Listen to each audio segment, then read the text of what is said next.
আমার আরেকটা ব্যাপার, সেটা হলো, রব ভাই বলবেন যে সরকারের তরফ থেকে মনে হয় মৃতের সংখ্যাটা খুব স্পষ্ট করা হচ্ছে না। অনেকেরই, ওখানকার অভিভাবক এবং প্রত্যক্ষদর্শী যারা আছেন, স্কুল কর্তৃপক্ষ আছেন, অনেকেই বলছেন অনেক শতাধিকের মৃত্যুর সংখ্যা দাঁড়িয়ে যেতে পারে। তো সঠিক সংখ্যাটা অনেকে জানতে চাচ্ছে, এবং এটা সঠিক সংখ্যা কেন জানানোর সরকার মানে জানাতে চাচ্ছে না, বুঝতে মানে কেন? পেরেছি আপনি যেটা বলছেন। আসলে আমাদের একটু ধৈর্য ধরতে হবে। ধৈর্যটা এই জন্য ধরতে হবে যে বার্ন পেশেন্টকে মানুষ কতজন দেখেছে, যে বার্ন পেশেন্টের সাফারিংসটা কিরকম। এই জিনিসটাই কেউ জানে না। এটা জিনিসটা এরকম না যে হুট করে বার্ন হলো, একজন মরে গেল, বাস তার ডেথ লিস্টে তার নামটা চলে আসলো। বিষয়টা এরকম না।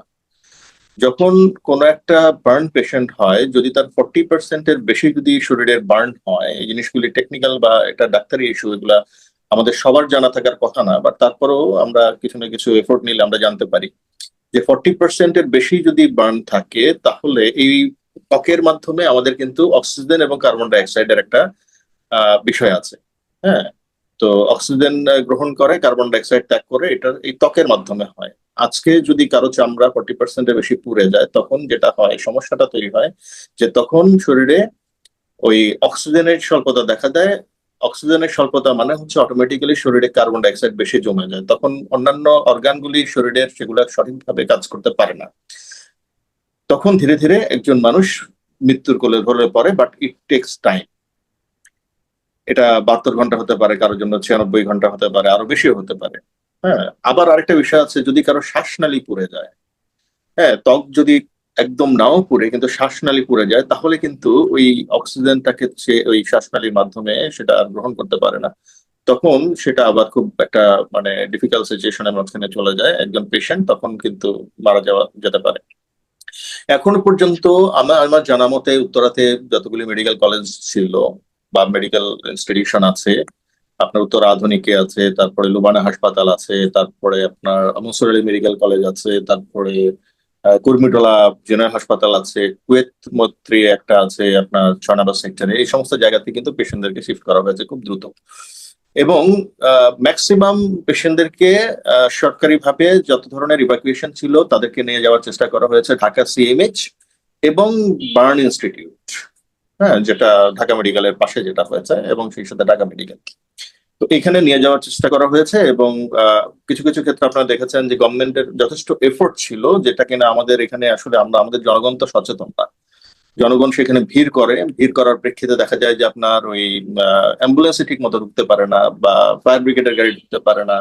হ্যাঁ, এই টাইপের অনেক ধরনের ডিফিকাল্ট সিচুয়েশন মাঝখান দিয়ে তৈরি হয়। একটা জিনিস কিন্তু এখানে খুব ভালো ভালো মানে ভালো ছিল, সেটা হলো যে যেই মুহূর্তে আপনার প্লেনটা ক্র্যাশ করেছে, রাইট অন দ্যাট মোমেন্ট ওটার পাশেই কিন্তু ছিল হচ্ছে মেট্রো রেলের একটা অফিস। মেট্রো রেলের যে একটা লাল বিল্ডিং একটা অফিস আপনি দেখে থাকবেন, সেই জি। অফিসের ওপরে কিন্তু ওই যারা ইনারড অফ সিভিল পাওয়ারে আছে, এই পুরা ব্রিগেডের ট্রুপস যারা সৈনিক যারা ছিল, তারা কিন্তু ওখানে ছিল। ওই ক্রাশ দেখার সাথে সাথে উইদাউট এনি ডিলে তারা সাথে সাথে রাশ করে সেখানে চলে গেছে, এবং তারা চেষ্টা করেছে আপনার কর্ডন করতে, এবং তারা চেষ্টা করেছে ভিতরে যারা ছিল তাদেরকে ইভাকুয়েট করতে এবং তাদেরকে রেস্কিউ করতে। তারা একটা সেকেন্ড, আমি বলবো মিনিটও বলবো না, আমি বলবো যে একটা সেকেন্ড সময় নেয় না, কারণ তারা দেখেছে কি ঘটেছে, সাথে সাথে তারা দে রাস্ট। এবং এটা আর্মি মেট্রো রেলের আর্মি একটা বগি আর্মি বোধহয় আর্মি দিয়েছিল। কোনো আমি মনে আমার তো মনে হয় যে আমি যেভাবে আমি দেখলাম, ইনফ্যাক্ট আমার বড় ভাইয়া মেট্রো রেলে জব করেন, উনি কিন্তু জি।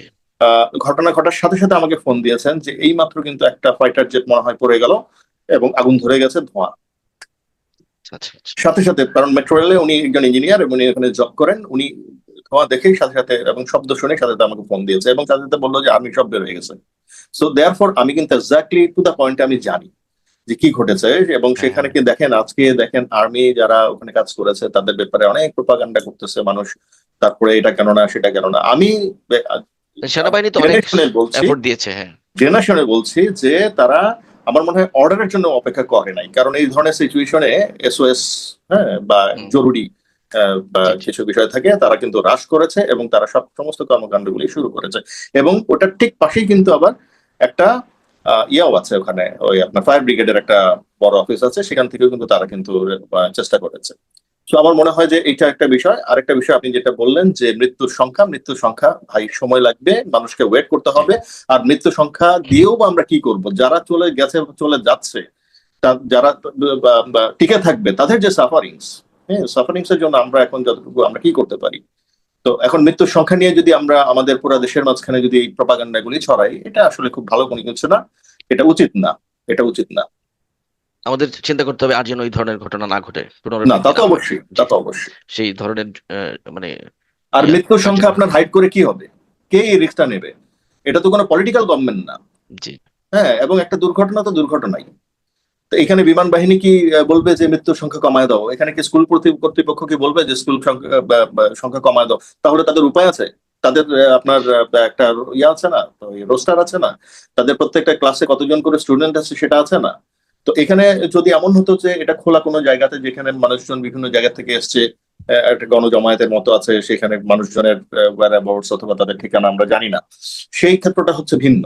অনেক ক্ষেত্রে অনেক মিসিং হয়ে যেতে পারে, হয়তো ইভাকুয়েট করার কথা হচ্ছে আপনার ঢাকা মেডিকেলে চলে গেছে অন্য কোনো দিকে, তার কোনো হদিস পাওয়া যায়নি, বিষয়টা এরকম হতে পারে। কিন্তু এই ক্ষেত্রে তো সেটা হবে না, কারণ এখানে প্রত্যেকটা স্টুডেন্ট, যারা এখানকার স্টুডেন্ট, ছাত্র বা ছাত্রী বা বাচ্চা যারাই আছে না কেন, তাদের প্রত্যেকের কিন্তু আইডি কার্ড আছে এবং তাদের সম্পূর্ণ নাম ধাম সবকিছু আছে। সো এখানে ওই ধরনের মিসিং হওয়ার কোনো সুযোগ নাই, এবং এই রিস্কটা কেউ নিতেও যাবে না, কারণ এটা কোনো এই পলিটিক্যাল বা অন্য কোনো ধান্দা নিয়ে এই সরকার জি। গঠন করে নাই। এই সরকারটা গঠন হয়েছে দেশের ভালোর জন্য বলে আমি বিশ্বাস করি। জি। কিছু অভিভাবক ছিল, উম, যদি কোনো কিছু, জি। অনেক অভিভাবক হয়েছে অনেক অভিভাবক সেটা। ছিল, খুবই দুঃখজনক, কারণ অভিভাবকরা তো তারা বাচ্চাদেরকে নিয়ে আসে, দিয়ে আসে। হ্যাঁ, অনেকেই ছিল, অনেকেই কিন্তু আহত হয়েছে, খুবই দুঃখজনক। জি। ঠিক আছে, ধন্যবাদ আপনাকে রব ভাই।